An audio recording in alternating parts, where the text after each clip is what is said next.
The first thing I lost in the water was my sense of direction. The second was the lid to the cheap plastic box holding my father's ashes. One moment, I was bracing my knees against the side of a 12-foot charter boat while rain needled across Grayhaven Bay. The next, the hull rolled under me and the world turned black-green and freezing. I hit the water shoulder first. Salt filled my mouth. Something hard struck my shin. Above me, the overturned boat drifted like a dark ceiling, and for 3 stupid seconds I fought toward it instead of away. Then the sealed inner container bumped against my wrist. I caught it with both hands and kicked for open water. I had come back to Grayhaven to scatter half of my father into the channel before anyone could turn it into a ceremony. That had been the plan. 10 quiet days. Help June Calder finish the public memorial.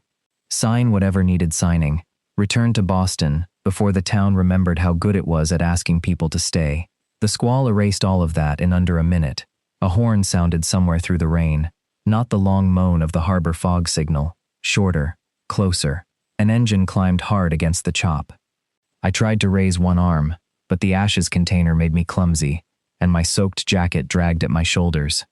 The cold had already started making decisions for me. My fingers opened when I meant them to close. My legs kicked out of rhythm. A rescue boat broke through the gray water, orange railings flashing between waves. Someone shouted for me to let go of the container. I did not. The boat came alongside close enough for a crewman in a helmet and red dry suit to lean over the rail. He reached for my forearm, missed, then caught the back of my life jacket and hauled until my ribs struck the side. Another pair of hands grabbed my shoulder. The container slipped against my chest. "Leave it," the crewman said. "It's my father." His grip changed immediately. One arm locked under mine, while the other trapped the container between us. "Then we bring both of you up." His voice cut through the rain more cleanly than the horn had. I knew it before I saw his face. They rolled me onto the deck.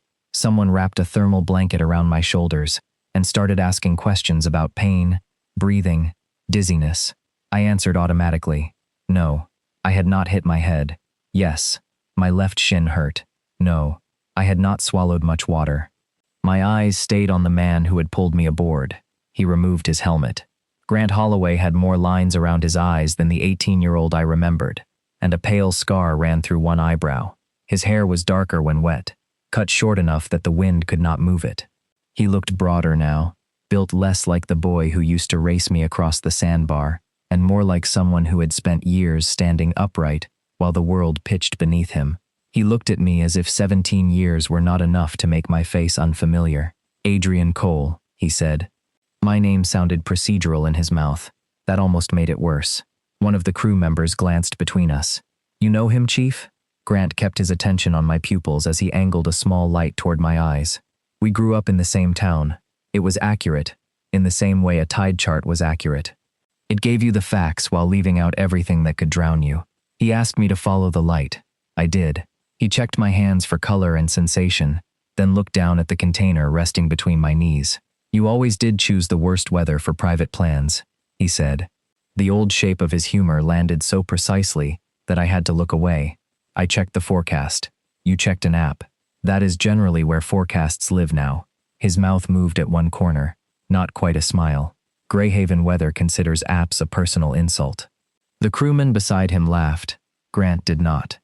He adjusted the blanket around my shoulders without touching my neck, careful and professional. That restraint felt more intimate than contact would have. At the station, a medic examined my shin and declared it badly bruised but not broken. I sat on the edge of a narrow cot in borrowed sweatpants, while rain struck the windows. The ashes container waited on the chair beside me, wrapped in a clean towel. Grant stood near the door completing a report on a clipboard.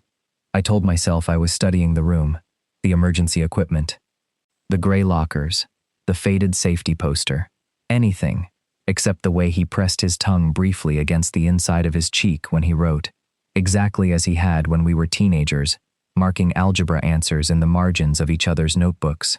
"How long are you in town?" he asked. 10 days. His pen stopped. For the memorial and paperwork, then back to Boston. It was not a question. I have a contract starting. Of course you do. I heard criticism because I had spent 17 years preparing to hear it from him. His expression gave me nothing. Grant set the clipboard down. Were you planning to leave again without telling anyone you were here? The room seemed to narrow around the question. I told June. I'm not June. No, I said. You're the Coast Guard officer who just rescued me from a bad decision. His jaw shifted. That isn't what I asked. I looked at the rain on the glass. I didn't think my travel schedule was still your business. It isn't. The answer came too quickly to be casual. He picked up the clipboard again. Whatever had opened between us closed with a neat administrative click.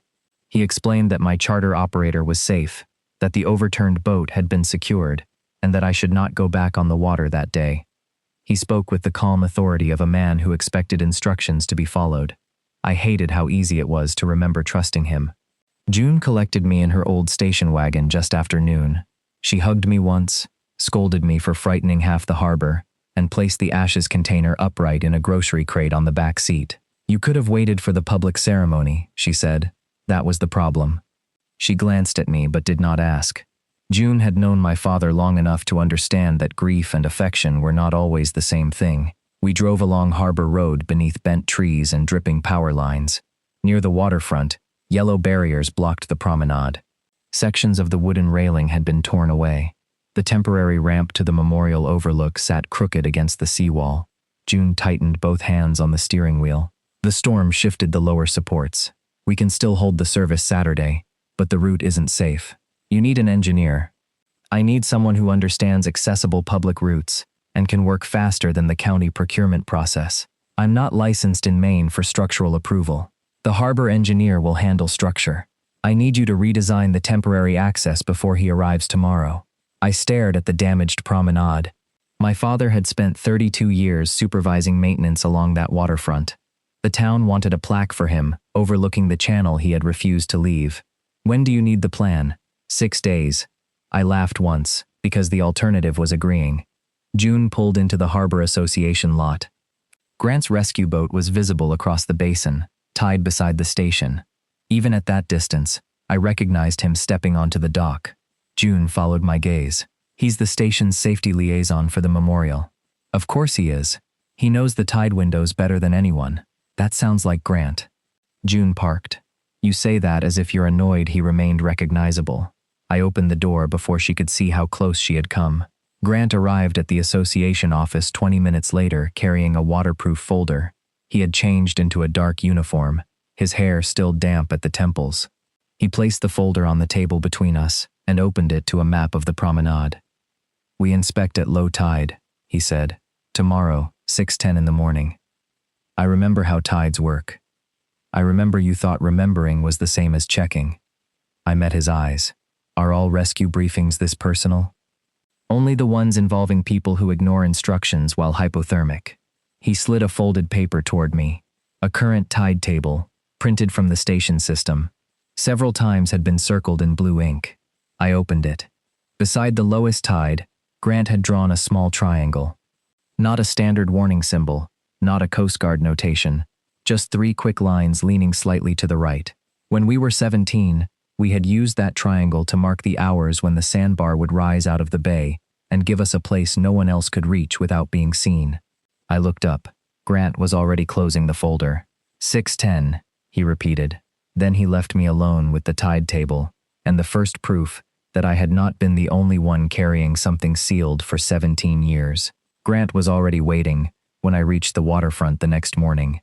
The rain had passed, leaving the harbor scrubbed raw and silver under a low sky. He stood beside the damaged promenade with a thermos tucked under one arm and a roll of survey tape clipped to his belt. I arrived 3 minutes early. He looked at his watch anyway. Good morning to you too, I said. You're limping. I'm bruised. You're limping while bruised. That sounds medically groundbreaking. His mouth moved at one corner. June said you'd be difficult. June has known me since I was 9. She should have planned accordingly. He handed me a hard hat, then pointed toward the lower walkway. At high tide, the water would slap against the underside of the boards. Now, with the bay pulled back, black rocks and lengths of kelp lay exposed below us. The storm had twisted one section of railing outward and lifted several planks from their supports. I crouched near the temporary ramp and measured the slope with a digital level. Too steep, too narrow at the turn. No stable landing before the gate.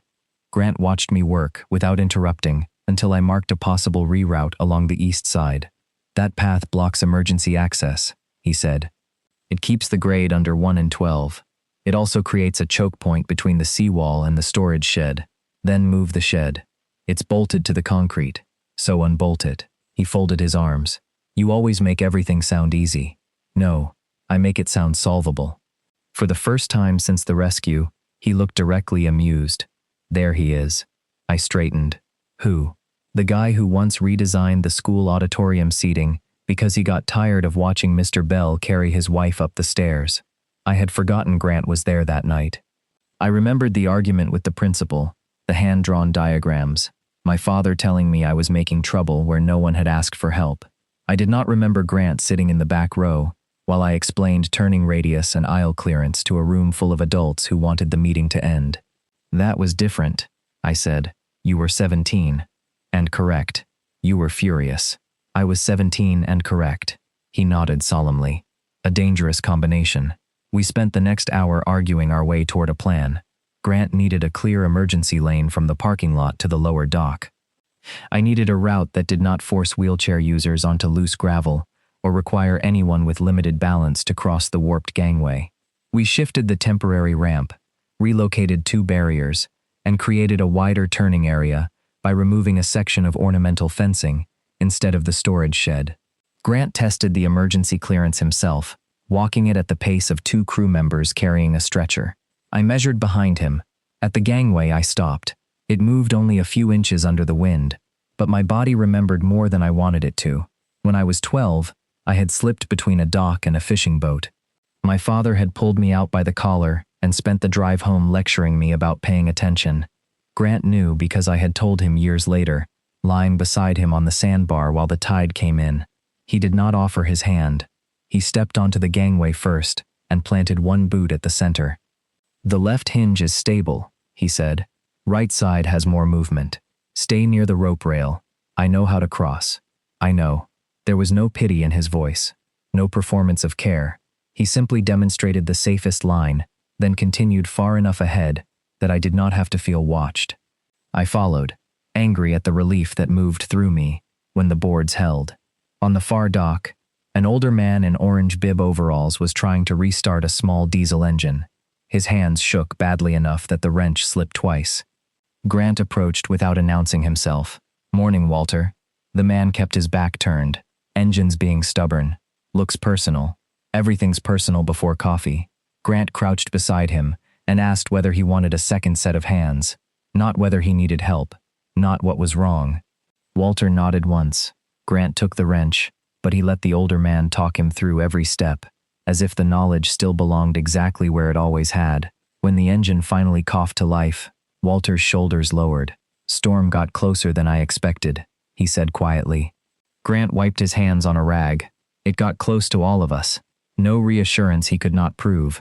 No invitation to confess more than the man wanted. Just company without embarrassment. I pretended to inspect the dock cleats while I watched. "You do that with everyone?" I asked after Walter left. "Do what?" "Make them think accepting help was their idea." "It usually is their idea. They just need someone to stop asking the question badly." I looked at him. "That sounds rehearsed. Occupational hazard. Rescue people from their own pride? Mostly from weather. Pride has a worse survival rate." By 8:30, the tide had begun returning. Grant checked the table and told me we had 12 minutes before the lower section became unsafe. I was still measuring the clearance beside a bent post. "I need 2 more readings. You have time for 1. I can take 2. You can take 1 without making me write another incident report with your name on it." Was the first one memorable? I wrote subject refused to release cremated remains while hypothermic. So yes. I laughed before I could stop myself. It felt strange in the cold air, too easy and too familiar. Grant looked at me then, really looked, and the humor left his face more slowly than it should have. I took 1 reading. Back at the association office, June spread our notes across a folding table. The harbor engineer joined by video call and approved the concept with minor structural revisions. We would need 6 mornings at low tide to document the supports, test the temporary surfaces, and verify that the emergency lane remained clear as repairs progressed. June clasped her hands as if the whole thing had already succeeded. "Excellent," she said. "You two always did work well together." Grant capped his pen. I focused on the map. June either missed the silence or respected it enough not to fill it. She assigned volunteers to remove the ornamental fencing and left to meet the memorial committee.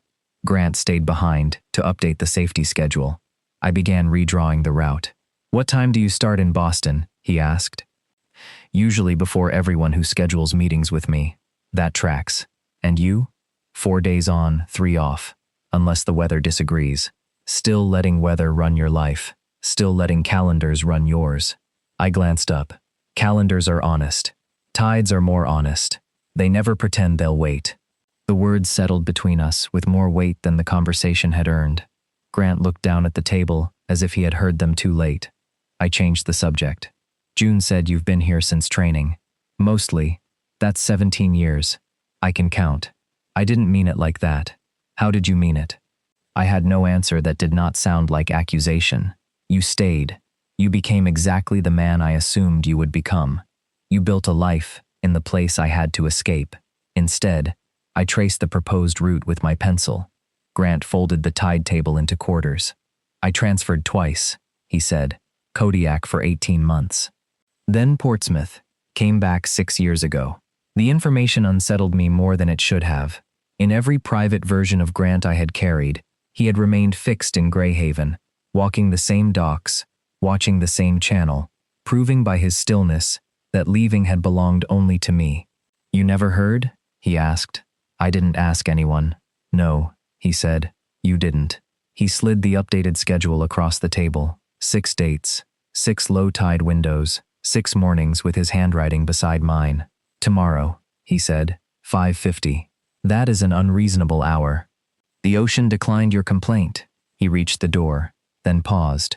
"Wear boots with better grip." I looked down at my city shoes, still marked with salt from the rescue. "Is that an order, Chief?" "It's free advice. You can ignore it, the way you ignored the forecast." Then he left. The next morning, I arrived in new waterproof boots at 5:48. Grant was standing at the edge of the harbor, with 2 hard hats and the folded tide table in his hand. He did not comment on the boots. He only gave me the briefest nod, as if I had answered a question he had not asked. By the 3rd morning, Grant and I had stopped pretending we needed instructions from June. He arrived with the tide table folded to the correct week. I brought revised measurements and 2 pencils because he still had a habit of borrowing one and returning it sharpened down to half its length. We met before sunrise, checked the wind, walked the route, argued over whatever the storm had shifted overnight, and left before the water reclaimed the lower stones. It was efficient. That was the dangerous part. Efficiency left room for familiarity to return, without either of us admitting we had invited it. Grant began setting my hard hat on the same corner of the association table. I started bringing an extra apple because he never ate before an early launch, and became impossible by 8. He denied this while eating the apple. On the 4th morning, he tossed me the tape measure. "You still throw badly," I said. "You still need warning for everything." "That was a warning?" "I said your name, after you threw. Then it was documentation." We had spoken like that at 17, using insults gentle enough to mean the opposite. Back then, I thought intimacy announced itself through dramatic things. A kiss in the dark, a hand held under a table. I had forgotten how much of it lived in repetition. The same seat saved, the same joke returned. Someone learning which silence meant, "Leave me alone," and which meant "Stay nearby." The memorial route improved by inches. Volunteers removed the ornamental fence. The harbor engineer reinforced the ramp supports. I specified a non-slip surface, and Grant rejected the first sample because it became slick under salt water. I told him that was the purpose of testing. He told me the purpose of testing was to avoid discovering failure beneath a person using a wheelchair. He was right, which made him irritating for the next 40 minutes. Later, Grant poured harbor water across the second sample and stepped back. "Your turn. You're the safety officer. You're the consultant. You outweigh me. Does gravity respect job titles? If one of us falls, the larger splash gives better data." He looked toward the station as if considering whether anyone would notice if he pushed me in. Instead, he tested the surface himself. It held. I had already approved it, I said. You approved it dry. I knew it would work. That sentence explains your rescue report. The old ease had begun threading itself through the work, and I found myself storing each exchange for later. At night, in the room above the association office, I unfolded the tide table on the desk and saw Grant's small triangles beside the lowest watermarks. Some were drawn quickly, some carefully. I used to know his handwriting under every condition. On Friday, low tide exposed the beginning of the sandbar beyond the breakwater. It appeared as a pale curve under the gray sky, scattered with dark shells and eelgrass. Our memorial route did not extend that far, but I stopped. Grant followed my gaze. It's narrower now. It always looks narrower from shore. Winter storms took part of the east side. You still walk out there? Sometimes. With who? The question escaped before I could make it casual. People who understand tide windows. So, an exclusive group. Membership has standards. I waited for him to mention a partner. He did not. He waited for me to ask directly. I did not. When Grant opened the tide table, I tapped the triangle beside that morning's low. You still use it. It means lowest tide. It means sandbar. It can mean both. We invented it because your father checked your tide tables. My father knew what low tide meant. He didn't know why you cared about one specific low tide every Saturday. Grant's thumb rested over the triangle. A gull struck at a clam somewhere behind us. Water drained through the rocks. You remember every Saturday? He asked. I remember enough. What I remembered came in pieces. Grant, waiting behind the abandoned bait shed with 2 sodas inside his jacket. The two of us walking out while the seabed still shone wet. His shoulder brushing mine because the usable path was narrow. Once, lying where the town disappeared behind the breakwater, he had kissed me and laughed because both of us tasted like the terrible orange soda he insisted on buying. I also remembered watching the water rise around the far rocks and knowing every private hour came with a deadline. Grant refolded the table. We should head back. The Boston call came that afternoon, while I checked the temporary ramp landing. The project director for a civic redevelopment contract I had pursued for nearly 2 years told me the city had approved the accessibility scope. They wanted my firm to lead it. The contract would start the Monday after I returned and continue for at least 18 months. I said yes, before she finished explaining the next steps. It was the right answer. I had built my career toward public work, large enough to change how thousands of people moved through a place. I confirmed the kickoff meeting and wrote the date on my measurement sheet. Only when the call ended did I notice Grant standing near the ramp with survey tape in his hand. How much did you hear? Enough to know congratulations are appropriate. His voice was warm. His face was simply arranged. I got the contract. I heard. I've been after it for 2 years. Then you should celebrate. June has sparkling cider left from Christmas. Try not to peak too early. I smiled. Grant did not. He turned toward the route and asked a volunteer to shift a barrier 6 inches. For the rest of the afternoon, he called me Cole instead of Adrian. The next morning, he gave me the inspection list, reviewed the weather, and kept every sentence professional. At first, I told myself I had imagined the change. Then I suggested checking the sandbar edge for erosion. That is outside the project scope, he said. You walked it yesterday.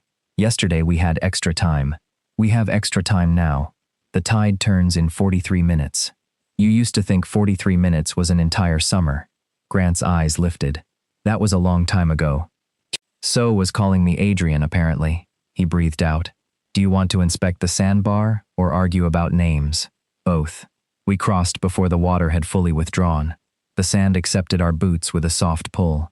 Grayhaven looked smaller from beyond the breakwater. Grant walked ahead until I stopped.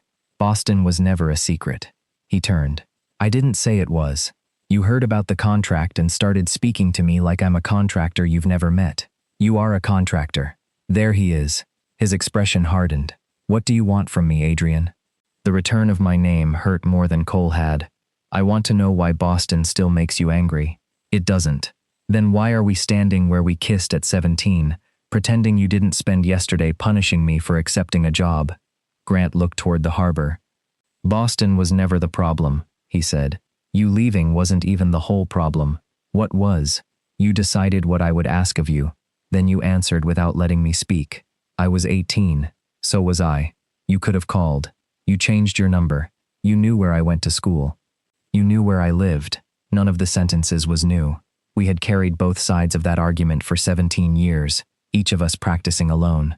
I looked toward the water gathering in shallow channels across the sandbar. Did you wait for me? Grant's face changed, not with surprise but exhaustion. Yes. For how long? Longer than I should have. That isn't an answer. It's the one I have. Months? He bent, picked up a white shell, and set it back. A few years, he said, not in some tragic, faithful way. I worked. I transferred. I dated. I built a life. But whenever someone mentioned you, I listened for whether you were coming back. I stared at the triangle visible through the folded edge of the tide table. What made you stop? Grant looked toward shore. The first dark line of returning water had begun cutting between us and the rocks.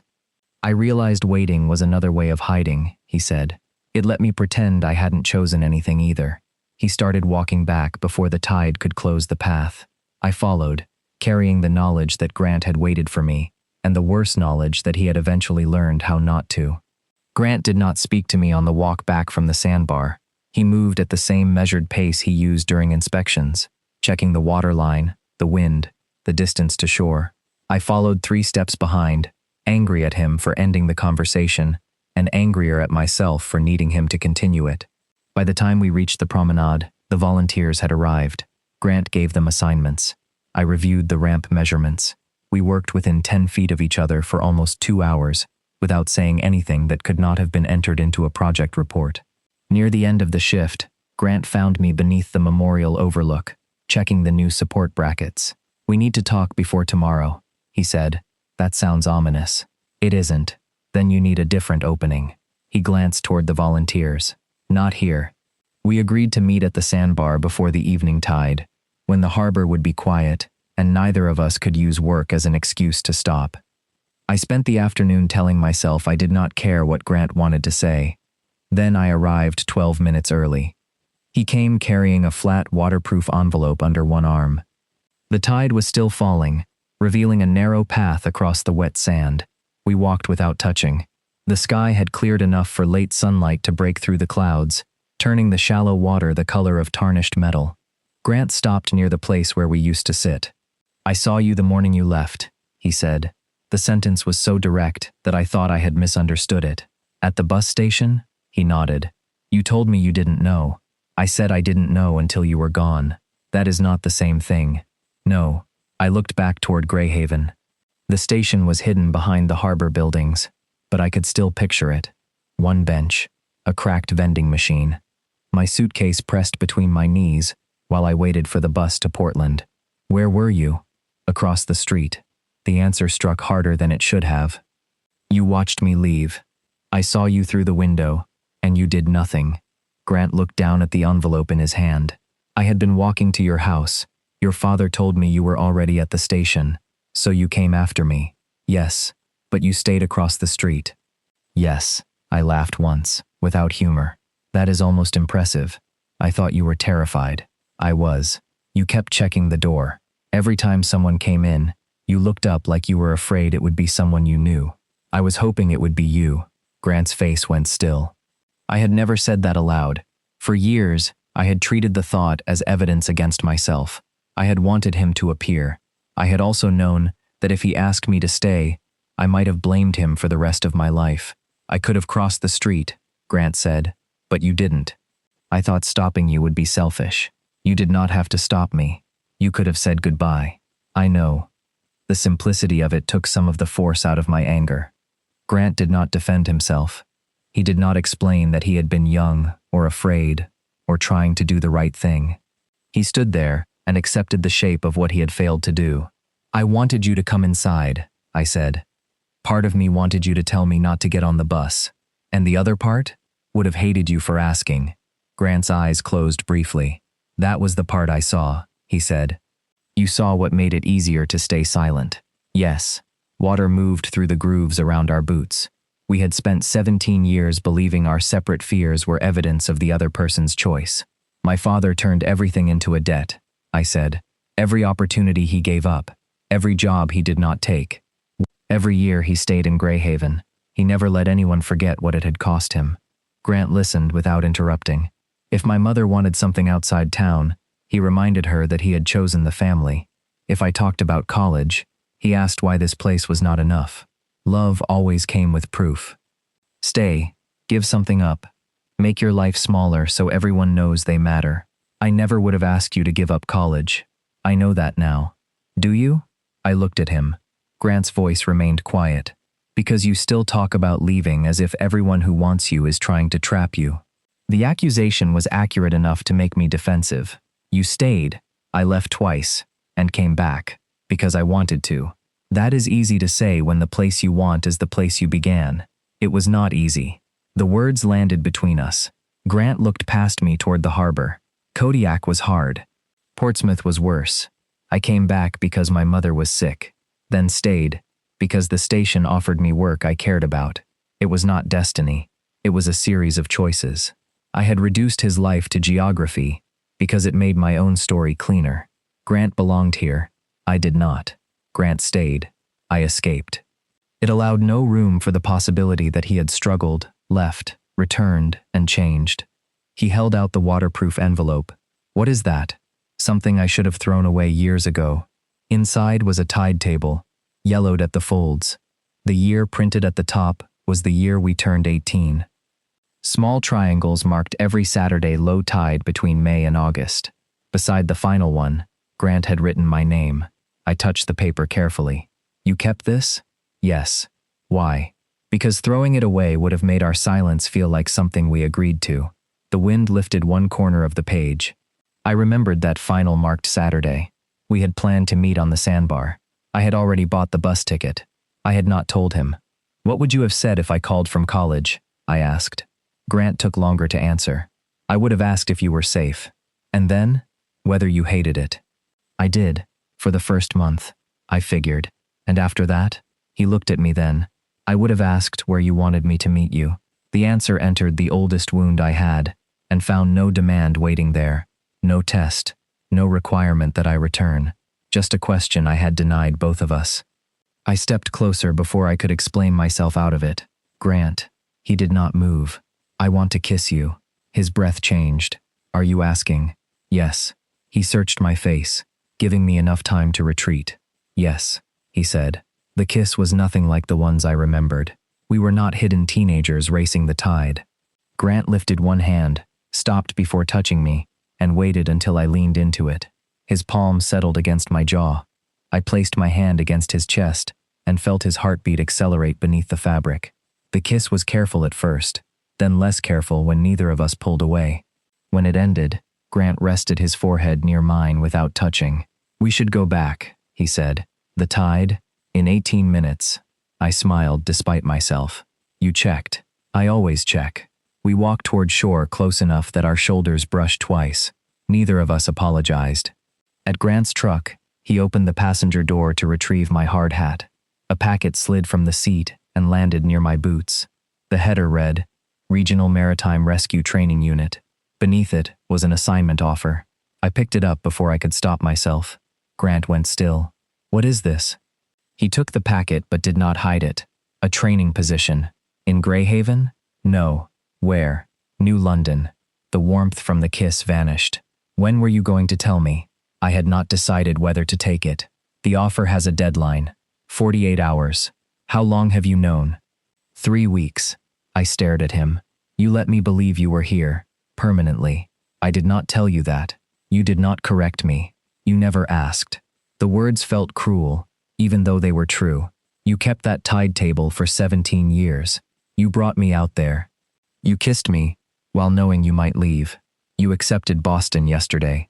That is not the same. Why? Because you knew about Boston. I knew there was a contract. You did not ask what it meant for us. There was no us until 10 minutes ago. Grant's expression tightened. Exactly. I stepped back. You should have told me. Yes, he said. I should have. The agreement only made me angrier. And you should have asked, he continued. You came back with a departure date, accepted 18 months of work, and never once asked what I wanted after you left. I did not know I was allowed to. I did not know I was either. The harbor lights came on behind him, one by one. Grant held the old tide table in one hand and the assignment packet in the other. "When were you going to discuss anything that happened after next Friday?" he asked. For the next 2 days, Grant and I became excellent at pretending nothing had happened on the sandbar. We reviewed load limits, checked the new ramp surface, and signed off on the emergency lane. He called me Adrian when he had to get my attention, and Mr. Cole when volunteers were nearby. I answered every question in complete sentences. Neither of us mentioned the kiss, the old tide table, or the assignment packet. The volunteers noticed the change, because people always notice silence after they have grown used to laughter. June asked whether the harbor engineer had rejected something. I told her the work was on schedule. Grant said the same thing from across the table without looking at me. On Wednesday morning, he arrived before the crew and placed a document beside my clipboard. It was his signed acceptance for the new London training assignment. The start date was 6 weeks away. He had highlighted the section describing 18 months of instructional duty. "I accepted yesterday," he said. There was no apology in his voice, but no attempt to soften the truth. "I wanted you to hear it from me." I read the first page twice. "Congratulations." "You don't have to say that. It is a promotion. It is a change. Those are not mutually exclusive." He waited for whatever I was refusing to say. I set the document down. "You made your decision."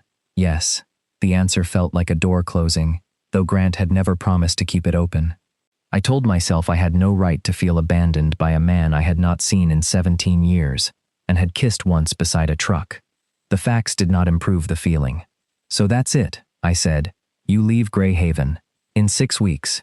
And the sandbar was what? A final visit?" His expression tightened. "Do not turn this into something I did to you. You knew the deadline before you brought me there. I also knew you had a trip to Boston next Friday and a contract waiting. I never hid that. No. You announced it as a finished decision, because it was my decision." "Exactly," he said. So was this. We finished the memorial route by Thursday afternoon.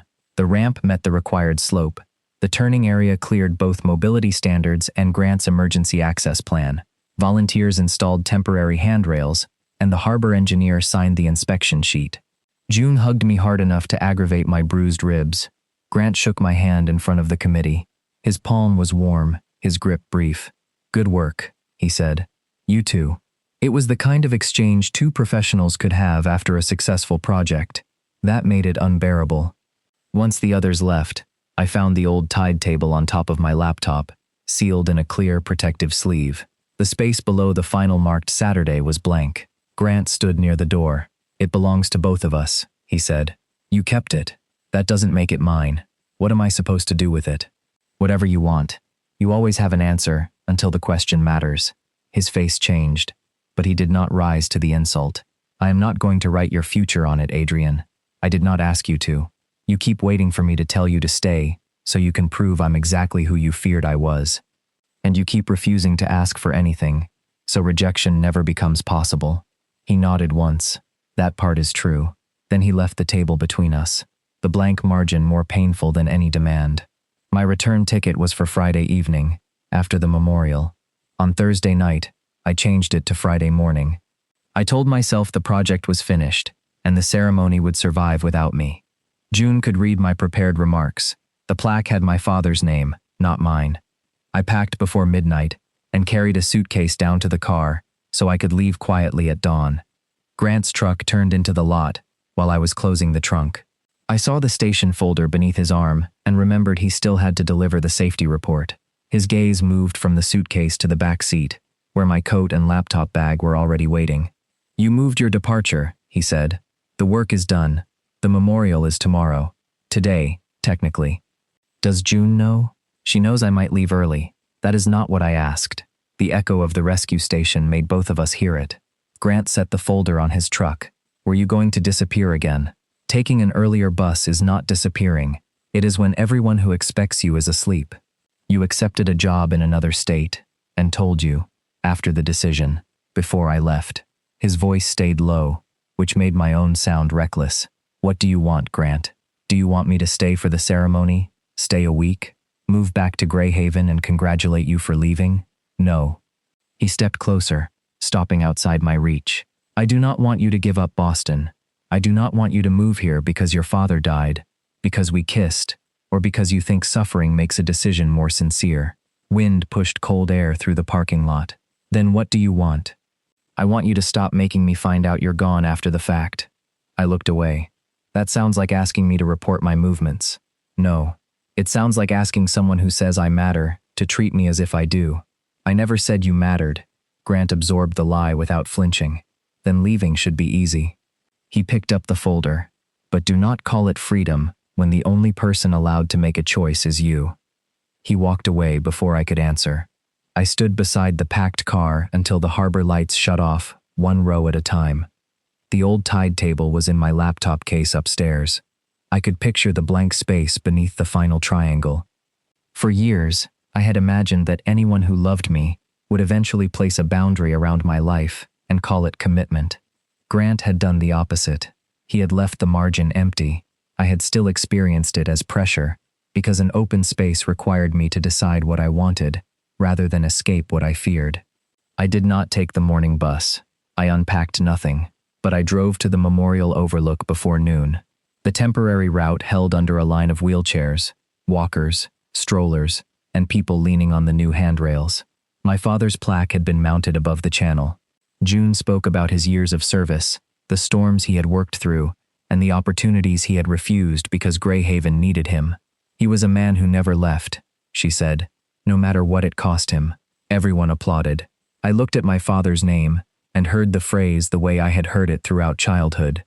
As praise, warning, and invoice. My father had loved us. He had also made us responsible for every road he had not taken. I had spent my adult life trying to become his opposite. I left before wanting could become obligation. I avoided promises until no one could claim I had broken one. Standing among people celebrating his sacrifices, I understood that I had inherited the same habit in reverse. My father made choices for everyone and demanded gratitude. I made choices for everyone and demanded distance. Neither of us allowed the people we loved to answer. Grant's silence had hurt me, but my departures had been a form of control too.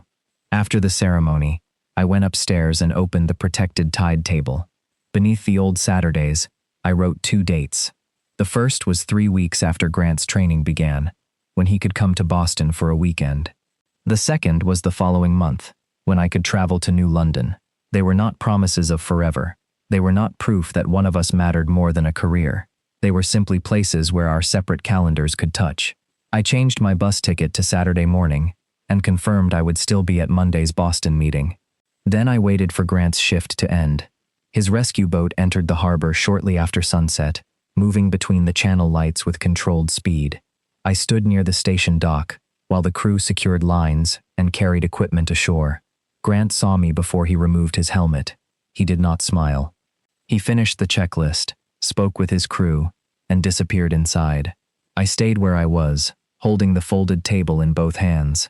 10 minutes later, he emerged in a dark jacket, no audience behind him. His gaze dropped to the paper, then returned to my face. "You missed your bus," he said. I changed it. Why? I stepped onto the dock, close enough to answer without raising my voice. "Because I have something to ask you, and this time, I'm staying long enough to hear the answer." Grant looked at me for a long moment, as if he were checking the weather behind my words. "You stayed for the memorial," he said. "Yes." "And changed your ticket." "Yes." That is not the same as answering. I know. The dock shifted gently beneath us. Somewhere inside the station, a locker door slammed, followed by the low murmur of Grant's crew finishing their shift. He glanced toward the building, then back at me. "Walk with me." We followed the harbor path until the station lights were behind us, and the only people nearby were 2 fishermen, loading coolers into a truck. Grant stopped beside the temporary route we had spent the week rebuilding. In the dark, the new handrails looked almost permanent. I held out the folded tide table. He did not take it. "I loved you when I left," I said. The words were plain. They did not sound like the confession I had rehearsed through years of sleepless nights. They sounded smaller and more honest. Grant's face did not change, but his hands went still at his sides. "I loved you," I continued, "and I thought that meant, eventually, you would ask me to prove it. Stay in Grayhaven, give up school, build the life everyone already expected me to build. I would not have. I know that now. But I did not know it then, because I never let you answer. I decided what you wanted, got angry at you for wanting it, and left before you could say a word. Grant looked past me toward the water. I saw your bus leave, he said. I know. I stood there until it was gone. The image hurt differently now. Not because he had failed to stop me, but because both of us had mistaken fear for a decision. I'm going back to Boston tomorrow, I said. His eyes returned to mine. I'm keeping the contract. I want the work. I am not moving back to Grayhaven, and I am not asking you to turn down New London. Grant's jaw tightened slightly. Then what are you asking? I'm asking whether we can stop treating distance like an answer. He said nothing. I want you, I said. Not the version of you I remembered. Not the man I assumed was waiting in the same place. You, the man who left twice, came back once, and is leaving again because he wants something more from his work. The wind lifted the edge of the paper in my hand. I don't know where either of us will live 2 years from now. I don't know whether Boston will still fit me when this contract ends. I don't know whether you will want to return to Grayhaven after training. Grant's expression softened, but only slightly. I know uncertainty used to be enough to make me leave before anyone could leave me. I'm done pretending. That means I have nothing to choose. He finally took the tide table. The old paper looked fragile in his hands. He opened it carefully and saw the 2 dates beneath the final triangle. His eyes moved over them twice. What are these? The first weekend you said you could travel after training begins. I checked the schedule in the assignment packet. You read the whole packet? It fell at my feet. I was thorough. That is one word for it. The second date is when I can come to New London. I have a site review Friday morning, but I can take the train after lunch. Grant studied the dates. You wrote these before asking whether I wanted you there. I wrote possibilities. You are allowed to say no. And if I do, I go to Boston tomorrow. I start work Monday. I do not disappear. I call you when I get there, and we have an uncomfortable adult conversation about what no means. A breath left him that might have been a laugh. You have planned the rejection. I am still me. He folded the table once, then opened it again. I kept waiting for you to ask me what I wanted, he said. Because asking you myself felt too much like begging. I stayed quiet. I told myself I was respecting your freedom, that if you wanted me, you would come back without being asked. But that was not respect. He ran his thumb beside the dates. It was fear, with better manners. What do you want? Grant met my eyes. I want you to go to Boston and do the work you fought for. I waited. I want to take the training position. I want to find out whether I'm good at teaching people before the water gets dangerous, instead of only reaching them afterward. You will be. You do not know that. I have watched you teach frightened people without letting them feel small. His gaze lowered briefly. And, he said, I want you to call me before you change a ticket. I want you to tell me when something is wrong, instead of deciding I will use it against you. I want the chance to disappoint you honestly. That is romantic. I have been on duty for 11 hours. You're doing well. He reached into his jacket for a pen. Beside the first date, he wrote the low tide window for Boston Harbor. Beside the second, he wrote the tide times for the Thames River near New London. You checked Boston tides? I checked them after you got the contract. I looked at him. Grant capped the pen. I did not know why yet. The space between us felt different from the sandbar. There was no deadline rushing toward our feet, no bus waiting beyond the harbor.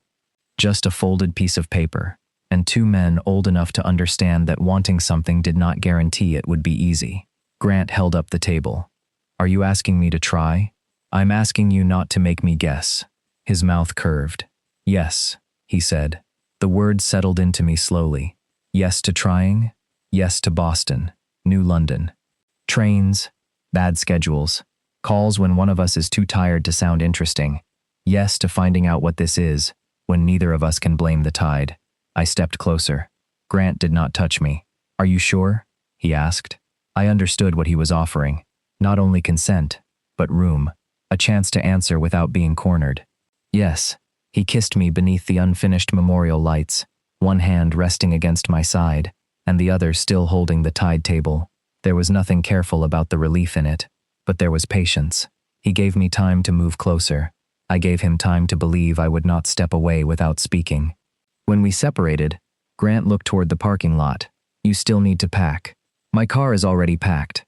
Of course it is. I can unpack one bag. Why? I booked a room until tomorrow. It seems wasteful not to use it.